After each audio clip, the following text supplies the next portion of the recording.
semuanya, perkenalkan nama saya Naila Ramadhani dengan NPM 2442004, merupakan mahasiswa dari kelas 1 UMML dengan dosen pengampu Ibu Susilawati SPD MPD.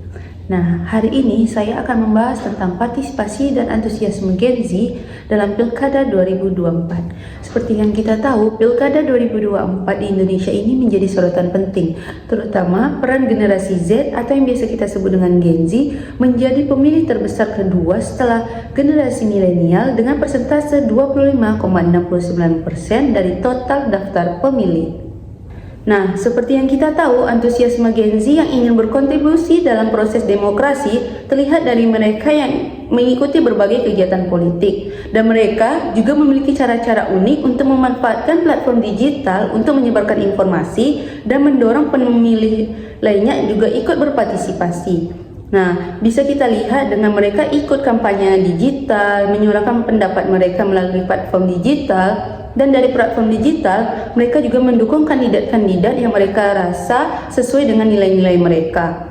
Dari hal ini, kita bisa menganggap bahwa Gen Z tidak hanya ingin memberikan hak suara mereka dengan ikut memilih, tetapi mereka juga ingin berpartisipasi dalam proses penyelenggaraan pilkada. Nah, meskipun kita memiliki antusiasme Gen Z yang tinggi, tetapi kita juga memiliki tantangan, yaitu kecenderungan mereka yang ingin golput. Karena berdasarkan data pemilu sebelumnya, sekitar 30% para pemilih muda tidak merasa puas dengan kandidat yang ada, sehingga menjadi salah satu alasan utama mereka memilih golput. Selanjutnya, kita akan membahas faktor-faktor yang mempengaruhi keputusan Gen Z dalam ikut memilih ataupun mereka memilih untuk golput.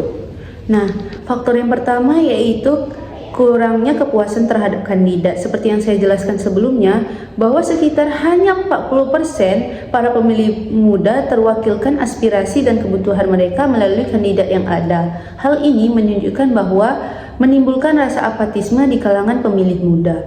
Yang kedua ada akses informasi. Gen Z lebih cenderung mempercayai informasi mengenai politik melalui platform digital dibandingkan dengan sumber tradisional seperti televisi ataupun surat kabar. Yang ketiga ada edukasi politik. Karena kebanyakan Gen Z kurang paham tentang proses pemilihan dan pentingnya hak suara mereka, sehingga perlunya peningkatan pemberian edukatif secara signifikan untuk meningkatkan kesadaran dan juga partisipasi mereka. Yang keempat ada pengaruh teman sebaya, karena diskusi di antara teman sebaya dapat mempengaruhi pandangan politik individu.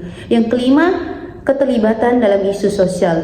Gen Z cenderung memperdulikan dengan isu-isu sosial seperti perubahan iklim dan keadilan sosial. Dan data menunjukkan bahwa 70% Gen Z memilih kandidat yang mempunyai pandangan jelas mengenai isu-isu yang mereka anggap penting ini, sehingga dari kandidat yang memiliki pandangan yang jelas terhadap isu yang mereka pedulikan akan mendapatkan dukungan dari mereka. Nah, kesimpulannya, partisipasi dan antusiasme Gen Z merupakan fenomena yang patut dicatat. Meskipun banyaknya faktor yang membuat mereka memilih untuk golput, tetapi mereka mempunyai potensi yang besar dan cara yang unik untuk menggunakan teknologi, sehingga mereka menjadi peran penting untuk menjalankan proses demokrasi di Indonesia. Sehingga mari kita support dan fasilitasi partisipasi mereka demi masa depan demokrasi di Indonesia. Nah, semua materi sudah kita bahas mengenai tingkat partisipasi dan antusiasme ataupun faktor-faktor yang mempengaruhi keputusan Gen Z untuk memilih ataupun golput. Mohon maaf apabila ada kata yang tidak enak saat saya ucapkan dalam video ini. Terima kasih telah menonton video ini. Wassalamualaikum warahmatullahi wabarakatuh.